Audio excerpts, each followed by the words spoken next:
17 বছর আগে এই পরিবহন সেক্টরটা ছেড়ে দিয়েছিলাম। মাঝখান দিয়া দীর্ঘদিন ব্যবসা করছিলাম।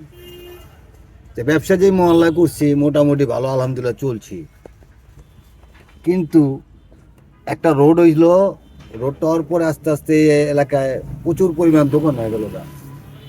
আমি ছিলাম ছোট একটা ব্যবসায়ী, বড় বড় ব্যবসায়ীর লগে মাল কিনা কুলাইতে পারি নাই, ওইভাবে টাকা পয়সা ছিল না, কোনো চইলা ফিরা খাইতে পারছি।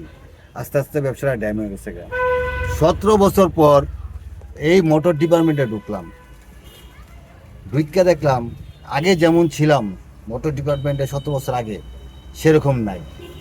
আগের তো অনেক কড়াকড়ি, আর আগের থেকে খারাপ অবস্থা, আগের তো যন্ত্রণা বেশি মোটর ডিপার্টমেন্টে।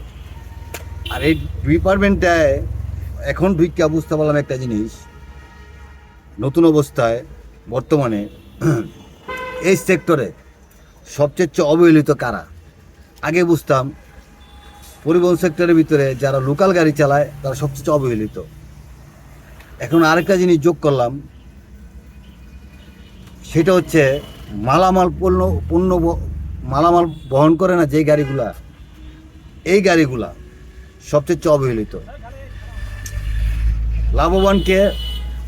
লাভবান হচ্ছে যারা সরকারের টাকা দেয়া বেতন দেয়া রাখছে, রাস্তায় ডিউটি করে, সে বিনা চালানে ব্যবসা করতেছে, সে হচ্ছে লাভবানকে এই গাড়ির যারা মালামাল উৎপাদন করে, তৈরি করে, বিক্রি করে, তারা লাভবানকে যার গাড়ি আছে, গাড়ি থাকার অবস্থায় সে তার টিপ আছে, টুকটাক কম বেশি টিপ আছে, সে লাভবান।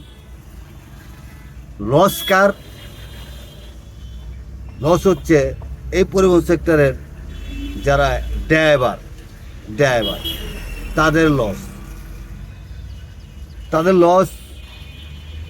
তাদের ভাগ্য পরিবর্তন হয় নাই, হবে না, হওয়া সম্ভব না। কারণ তারা পদে পদে হয়রানির শিকার হয়। মালিকরা যে হয়রানির শিকার হয় না তা না, মালিকরাও হয়রানির শিকার হয়।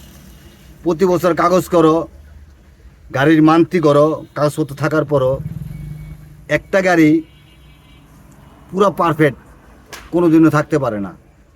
কারণ রোডে চললে গাড়ির ঘষাও লাগতে পারে, গাড়ির লাইটও চলে যেতে পারে, হ্যাঁ, অথবা এক জায়গায় ভাঙতেও পারে, নানান বিধিক ইচ্ছা থাকে। আর যখন সিঙ্গেল দিলে এই বিধিক ইচ্ছার কোনো শেষ নাই। সব ঠিক আছে, ওই গাড়ির রং নাই, রং ঘষা গেছে, লাইট একটা জ্বলে না কে, এই লাইটটা কেললে গা, ঠিক আছে, গ্লাসটা ফাটা কেললে গা, নানান বিধিক ইচ্ছা। তাই আগেও যা ছিল তার চেয়ে বেশি বর্তমানে হয়েছে, ঠিক আছে। এই ড্রাইভার জগতে, পরিবহন সেক্টরে এই দুইটা লোক অবহেলিত, যারা লোকাল বাস চালায় আর যারা মালামাল পণ্য আনা নেওয়া করে। এই দুইটা সেক্টরের মানুষই সবচেয়ে বেশি অবহেলিত। সবাই ভালো থাকবেন।